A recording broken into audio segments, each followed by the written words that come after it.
Shalom, selamat pagi. Sate pagi hari ini bertemakan pertemuan yang mengubah hidup. Adapun firman Tuhan terambil dari Keluaran pasal 34 ayat 29 sampai dengan 30. G. Cyril, seorang pendeta dan penulis, berkata bahwa seorang Kristen yang suka bersekutu dengan Tuhan akan tampak lebih nyata kekristenannya ketimbang mereka yang tidak suka bersekutu dengan Tuhan. Ryle berkata, apa yang menyebabkan orang Kristen yang satu lebih cerah dan lebih nyata sifat-sifat Kristianinya daripada yang lain?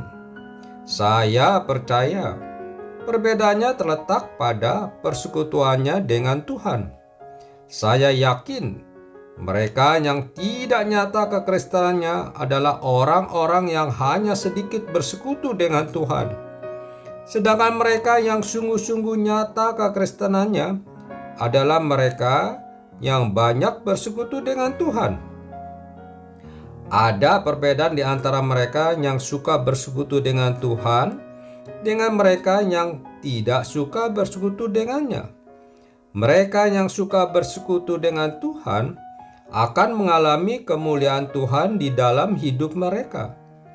Nilai-nilai kekristenan mereka akan tampak lebih nyata, karena persekutuan dengan Tuhan mengubah hidup mereka. Ketika Musa bertemu dengan Tuhan di atas Gunung Sinai, maka wajahnya bersinar. Ia tidak menyadarinya, namun orang Israel dapat melihatnya. Hal itu terjadi karena Musa telah berhadapan dengan Tuhan dan berbicara dengan Dia, sehingga terang kemuliaannya itu terpancar di dalam hidupnya, yang bisa dilihat dari wajahnya. Hal yang sama terjadi pada diri Tuhan Yesus. Ketika ia dan murid-muridnya pergi ke atas gunung untuk berdoa dan bersekutu dengan Bapa, maka wajahnya tampak bercahaya. Setiap kali kita bersekutu dengan Tuhan, sebenarnya kemuliaannya akan semakin nyata dalam hidup kita. Wajah kita akan semakin bercahaya di depan orang lain. Maksudnya, orang lain akan bisa melihat perubahan dalam hidup kita, perubahan dalam hal kata-kata dan karakter, pikiran, kata-kata, dan sifat-sifat kita akan semakin selaras dengannya.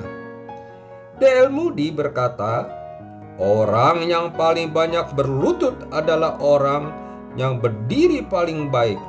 Artinya, orang yang banyak bersekutu dengan Tuhan dapat berdiri tegap, memiliki karakter yang baik, bahkan ketika cobaan sedang menghadangnya. Beribadah bersama saudara seiman atau berdoa dan membaca Alkitab secara pribadi adalah cara kita bersekutu dengan Tuhan. Dan jika hal ini kita lakukan secara rutin dan tekun, maka hidup kita pun akan mengalami perubahan. Tetapi, jika selama ini kita sudah rajin bersekutu dengan Tuhan, namun hidup kita tidak juga mengalami perubahan, maka pasti ada sesuatu yang salah dengan diri kita. Mungkin kita tidak sungguh-sungguh merindukan kehadiran Tuhan ketika bersekutu dengannya. Persekutuan kita dengannya hanya sebatas rutinitas belaka. Untuk itu, kita harus bersekutu dengan Tuhan secara benar, merindukan kehadirannya dalam setiap ibadah kita di gereja atau dalam doa pribadi kita, sehingga nilai-nilai kekristenan kita semakin nyata bagi orang lain. Amin. Mari kita berdoa. Bapa Surgawi, aku mau senantiasa bersekutu denganmu, sehingga kemuliaanmu nyata dalam hidupku dan hidupku mengalami perubahan. Di dalam nama Tuhan Yesus, aku berdoa. Amin.